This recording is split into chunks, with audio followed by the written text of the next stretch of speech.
Meeting పెట్టినప్పుడు ఇదే విధంగా కేటీఆర్ గారిని నోటికొచ్చినట్టు దూషించిండు. 50,000 మెజారిటీతో ఓడిపోయిండు.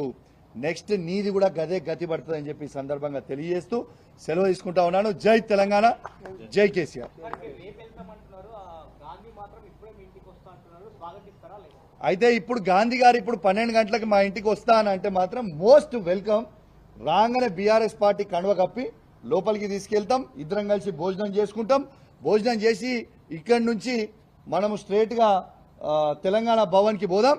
తెలంగాణ భవన్లో ప్రెస్ మీట్ పెట్టి అక్కడి నుంచి స్ట్రేట్గా కేసీఆర్ గారి దగ్గరికి పోదాం. స్వాగతిస్తున్నాం, వెల్కమ్.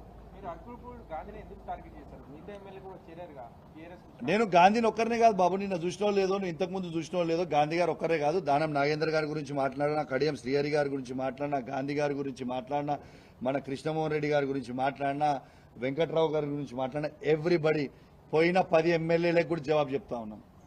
ఓకే, గాంధీ గారిని టార్గెట్ చేయడం అని కాదు, గాంధీ గారు అన్నారు. 10 ఎమ్మెల్యేలలో గాంధీ గారు అన్నారు. ఏమని అన్నారు గాంధీ గారు? ఆయన ఏమని అన్నారు? నేను కాంగ్రెస్ పార్టీలో చేరలేదు, నేను బీఆర్ఎస్ పార్టీ ఎమ్మెల్యేనే అని గాంధీ గారే అన్నారు కదా, నేను అనలే కదా. మా ఎమ్మెల్యే ఇంటికి నేను పోతా అన్న, తప్పేంటిది? Nothing wrong.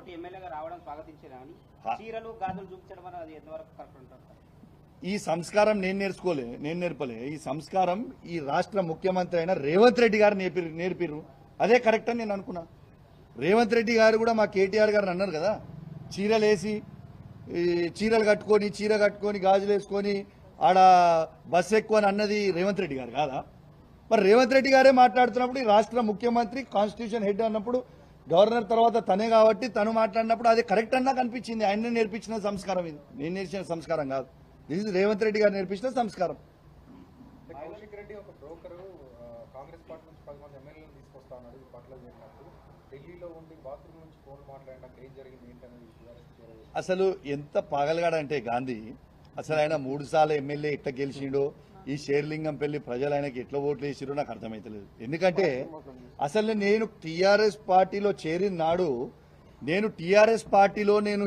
నాడు గాంధీ గారికి తెలియంది ఏంటంటే కాంగ్రెస్ పార్టీలో ఉన్నదే 5 ఎమ్మెల్యేలు.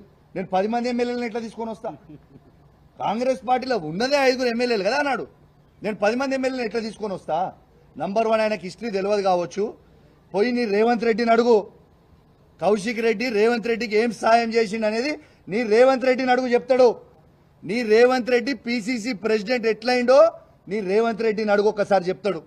నీకు తెలియదు, ఎందుకంటే నువ్వు ఇక్కడోని కాదు కదా, ఎక్కడి నుంచి వచ్చినోని కదా. సో నీకు తెలంగాణ చరిత్ర ఎక్కువ తెలియదు, కాంగ్రెస్ పార్టీ చరిత్ర నీకు అసలే తెలియదు. ఒక్కసారి నీ రేవంత్ రెడ్డిని పోయి ఒక్కసారి నువ్వు అడుగు, కౌశిక్ రెడ్డి నీకు ఏం సాయం చేసిండు పిసిసి ప్రెసిడెంట్ కావడానికి అనేది రేవంత్ రెడ్డిని అడుగు.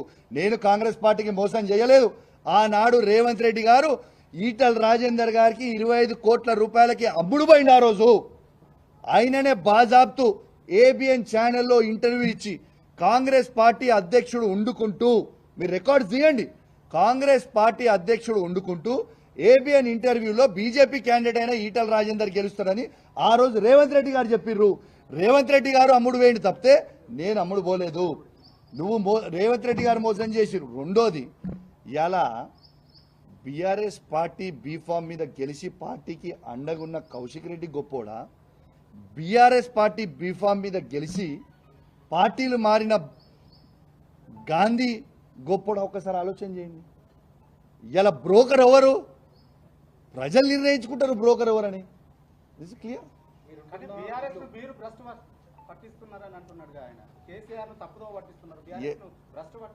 ఏ యాంగిల్లో నేను భ్రష్టు పట్టించినా కూడా చెప్పాలి కదా.